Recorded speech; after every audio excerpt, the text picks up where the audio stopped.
करेंगे। उनके साथ प्रदेश अध्यक्ष एवं पूर्व मंत्री श्री सुरेश भारद्वाज जी, प्यार सिंह कंवर जी, राजीव पंडित जी, सुनील धर जी उपस्थित है। मैं निवेदन करूंगा सीधा श्री जयराम ठाकुर जी से कि अपना वक्तव्य आपके समक्ष रखेंगे। धन्यवाद। धन्यवाद। मित्रों, आज दुनिया के इस सबसे बड़े लोकतंत्र में 50 वर्ष पुरानी घटना को याद किया जा रहा है जब इमरजेंसी लगा दी गई थी और पूरे देश भर में भारतीय जनता पार्टी आपातकाल के खिलाफ अपनी आवाज लोगों तक पहुंचाने के लिए हमारी नई जनरेशन इस दुनिया के सबसे बड़े लोकतंत्र में इस प्रकार की भी घटना हुई है उसको स्मरण करवाने के लिए आज कार्यक्रम कर रही है। और उसी के अंतर्गत आज शिमला में भी यहाँ पर कार्यक्रम हुआ है। सभी जिला मुख्यालय में हमारे कार्यक्रम हुए हैं। आपातकाल के विरोध में जिस प्रकार से उस वक्त यातनाएं दी गई थी, लगभग 1.5 लाख लोगों को जेल की सलाखों के पीछे डाल दिया गया था। रात को उस वक्त की प्रधानमंत्री इंदिरा गांधी ने देश के राष्ट्रपति को बाध्य कर दिया था कि रात को ही आज ही आपातकाल की घोषणा हो जाए और उन्हें दबाव में आकर के वो की भी।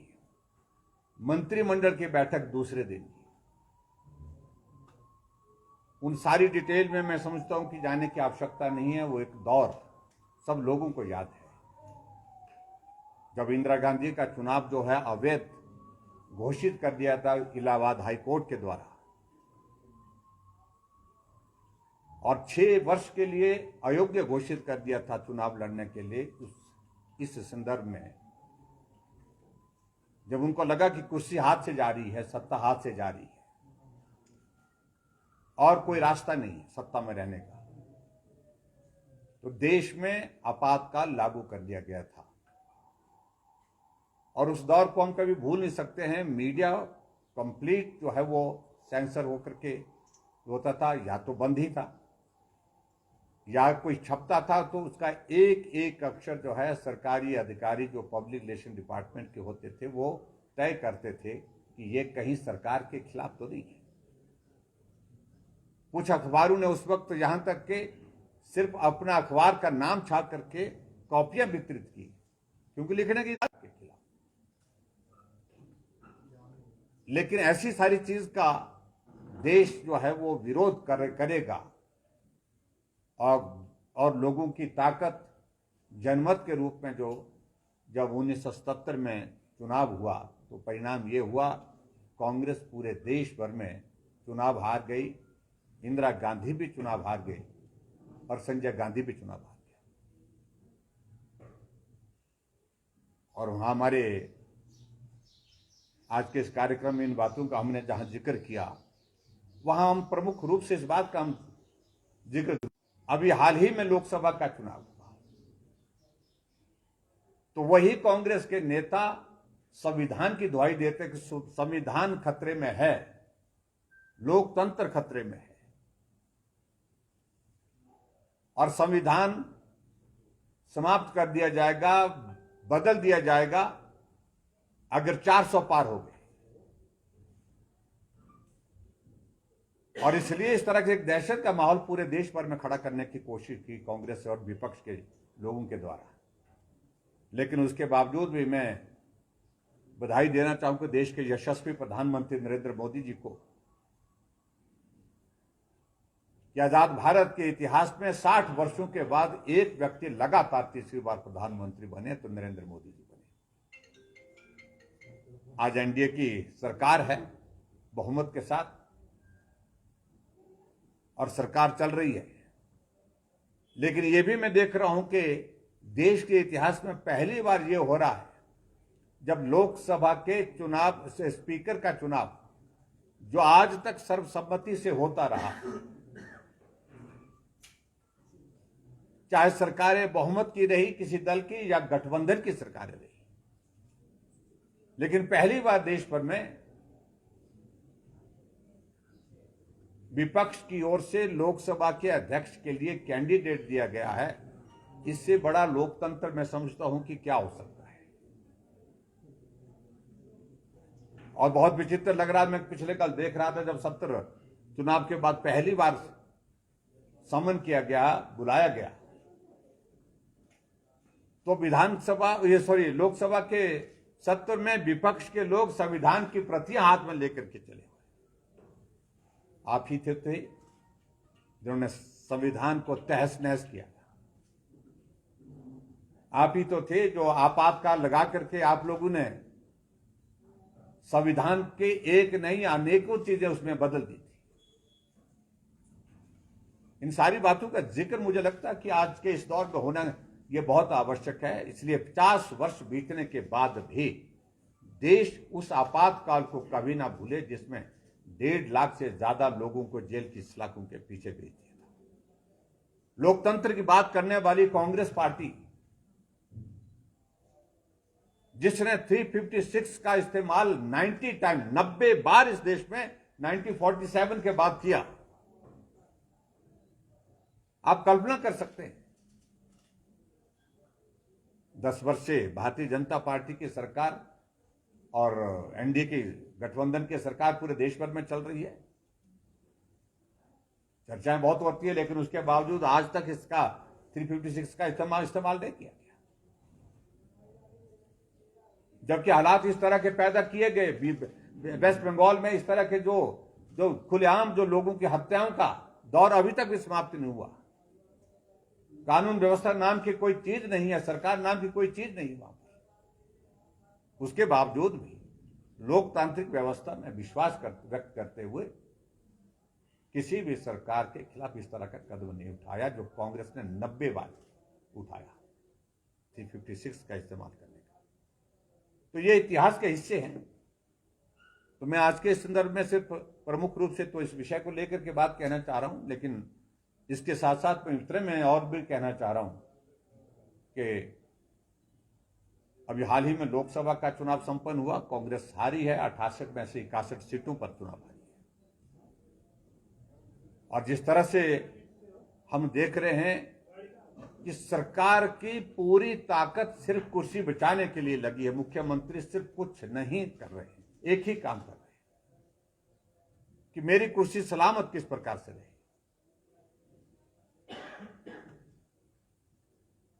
एक दिन पहले कहते हैं कि मेरे परिवार से कोई भी चुनाव नहीं लड़ेगा, लेकिन 2 दिन बाद जो है वो उनकी धर्मपत्नी को पार्टी का टिकट मिलता है। मैं भी प्रदेश का मुख्यमंत्री रहा हूं। कोई भी टिकट उपचुनाव में मुख्यमंत्री की सहमति के बिना नहीं होता है, और कांग्रेस पार्टी में तो बिल्कुल नहीं होता है। मुख्यमंत्री के ऊपर छोड़ दिया जाता है। लेकिन उसके बावजूद भी मैं उस पर व्यक्तिगत रूप से कोई टिप्पणी नहीं करना चाह रहा हूं, लेकिन हालात किस प्रकार से बन गए हिमाचल प्रदेश में। पिछले 16-17 महीने की सरकार में 300 से ज्यादा बलात्कार की घटना इस प्रदेश में, देवभूमि में, हिमाचल प्रदेश में हो गई। पिछले 15-16 महीने के इसमें कार्यकाल में, कांग्रेस के कार्यकाल में हिमाचल प्रदेश में लगभग जो हत्याओं का मामला 150 तक पहुंच गया।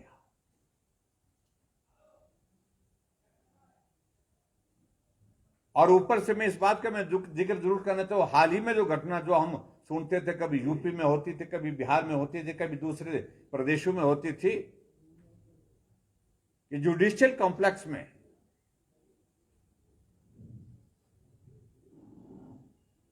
पंजाब से हायर किए हुए गुंडे जो है वो गोली चला देते हैं और एक आदमी उसमें घायल हो जाता है।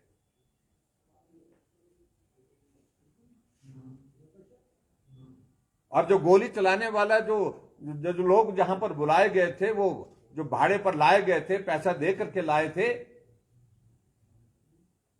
उनको लाने वाला पूरा विधायक का बेटा जो एब्सकॉन्डिंग है, यह आरोप उन पर है। लेकिन सत्ता कांग्रेस पार्टी की है, पूरा संरक्षण उनको प्राप्त है और वो पूरा विधायक की गिरफ्तारी नहीं की गई और उनके बेटे को छुपने की जो है खुली छूट दे दी गई है। ये कार्रवाई अगर सुनिश्चित नहीं हुई तो आपको तो पूरे प्रदेश भर में बहुत माहौल खराब होगा, वातावरण खराब होगा। कानून व्यवस्था के नाम पर जो है जिस प्रकार से धज्जियां उड़ गई इस सरकार में, यह आज से पहले कभी देखने को नहीं मिला। बच्चा बच्चा, आज आपको तो हम बिलासपुर में गए, बच्चा बच्चा बोल रहा है।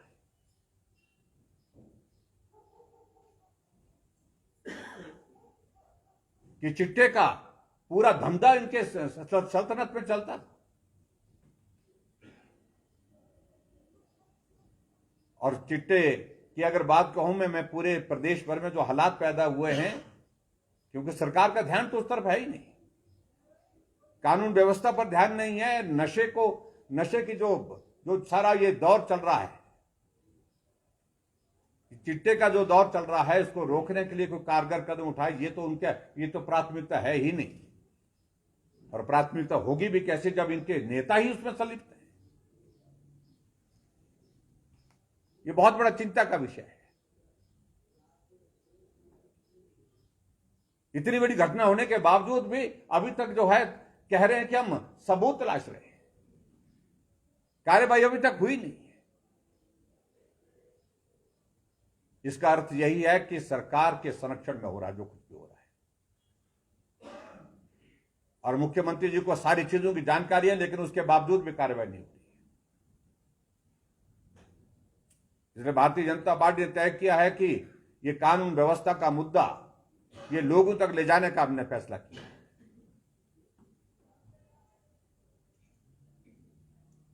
इसके अतिरिक्त मैं यही कहूंगा कि अभी हाल ही में 3 विधानसभा के उपचुनाव चल रहे हैं और उन उपचुनावों में भारतीय जनता पार्टी पूरे दम के साथ चुनाव लड़ रही है। हम जीतेंगे, निश्चित रूप से जीतेंगे। मित्रों, मुझे कुछ ज्यादा नहीं कहना, मुझे सिर्फ ये 2 संदर्भ में बात कहनी थी, मैंने कह दी। मुख्यमंत्री ये कह रहे थे 9 विधायकों की सदस्यता जाने वाली, जब आपका बयान आया सीपीएस को लेकर, अब एक ऑफेंस हो चुका है जिससे सस्पेंशन भी हुई थी। आपका क्या मानना है? आपको मुख्यमंत्री ने क्या अब इसमें कार्रवाई हो सकती है? देखिए, ये लगाए, मैं सिर्फ इतना ही कहना चाह रहा हूं, धज्जियां उड़ा दी हैं यहां पर नियमों की, व्यवस्थाओं की। विधानसभा के अध्यक्ष महोदय ऐसी कठपुतली बन गए मुख्यमंत्री के हाथों, जो प्रलोभन उनको पदों के दिए गए हैं, क्या बात किस बात के दिए गए मुझे मालूम नहीं, और जिनकी भाषा इस प्रकार से हो गई कि खुलेआम वो बोल रहे हैं, अपने कांग्रेस के नेताओं को, कांग्रेस के लोगों को संबोधित करते हुए 6 के सिर कलम कर दिए मैंने और 3 आरे के नीचे हैं, फड़फड़ा रहे हैं। ये भाषा विधानसभा के अध्यक्ष इस्तेमाल करे तो मैं समझता हूं तो इससे बड़ा दुर्भाग्य कोई हो नहीं सकता है। और विधानसभा के अध्यक्ष के बारे में मैं सिर्फ इतना ही कहना चाहूं, वो योग्य होंगे, लेकिन अपनी योग्यता का प्रदर्शन जिस प्रकार से वो करने की कोशिश कर रहे हैं, ये जो है हमेशा के लिए ये दाग उनके जो है इस पर जो है वो हमेशा के लिए रहेगा। जब एक निष्पक्ष अध्यक्ष के नाते आपको सारी चीजों पर फैसले करने थे, वो फैसले आपने नहीं किए, आप कठपुतली बन करके सरकार बचाने के लिए मुख्यमंत्री के इशारे पर नाचते रहे। मैं पहली बार इन शब्दों का इस्तेमाल कर रहा हूं, लेकिन विवश होकर के कर रहा हूं, यह करना आज की तारीख में आवश्यक है। 3 निर्दलीय विधायकों के त्यागपत्र 3 महीने तक स्वीकृत नहीं होते हैं। अब जब लोकसभा और जो चुनाव का परिणाम आना था उससे 1 दिन पहले स्वीकृत किए जाते हैं।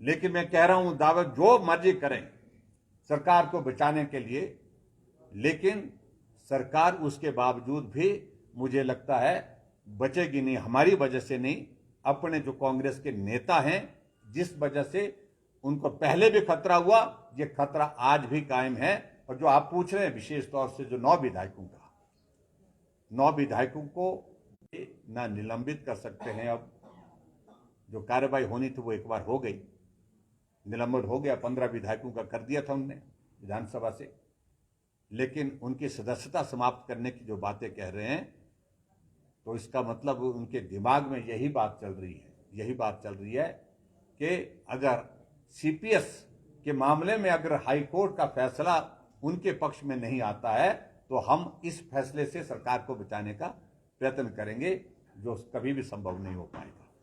ठाकुर साहब, कल वित्त आयोग की बैठक हुई, उसमें आपकी सरकार सेंटर में 10 साल से है, आप ही दिख रहे हैं, तो जो रिलीफ मैनुअल है जो गरीब आदमी को मिलता था कैशबैक के जो किसानों को भी उससे भी मिलता था, वो इतना कम है कि आपको तो देखिए, आपको you have to very clear कि भी फाइनेंस कमीशन जो है, जो 16वां वित्त आयोग जो आया था, उनका डिफाइंड एजेंडा होता है। ये सारे विषय, इस सारे विषय को लेकर के फाइनेंस कमीशन का कोई लेना देना नहीं।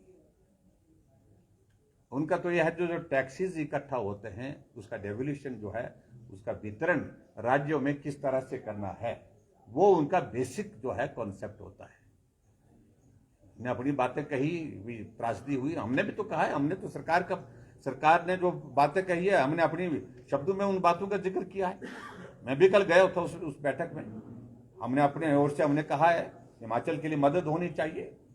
हमने ये बात कही है कि रेवेन्यू डेफिसिट ग्रांट के कम होने के कारण, क्योंकि पूरे देश भर के लिए फैसला लिया था वो कमीशन ने, पिछले 15th फाइनेंस कमीशन ने, उसके कारण हिमाचल प्रदेश को जो पैसा कम हो गया है, और उस पैसे के कम होने के कारण हिमाचल प्रदेश के लिए जो है वो आर्थिक संकट और ज्यादा गंभीर हो गया है।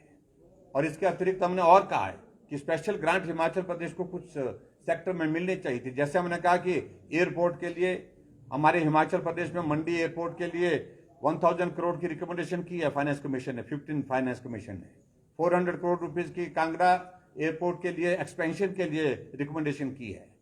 लेकिन ये तब तक लिए नहीं मिल पाएगा जब तक के लिए स्टेट गवर्नमेंट उस काम को शुरू नहीं करती है। काम शुरू करेगी तो उसके बाद आगे का विषय होगा। लेकिन हमने कहा कि वो ग्रांट जो है इस तरह से हमको आगे भी आने वाले समय में जारी रखे, मतलब देने की कमिटमेंट करे कमीशन, रिकमेंडेशन करे, और उसके साथ साथ में ताकि कनेक्टिविटी इंप्रूव हो सके। इन सारी बातों का जिक्र हुआ है। सर, देहरा में भाजपा अपने वरिष्ठ नेताओं को मना नहीं पा रही है, क्या कारण है? रविंद्र रवि हैं, वो भी साथ नहीं चल रहे हैं, रमेश धवाला हैं, वो भी पार्टी से नाराज हैं।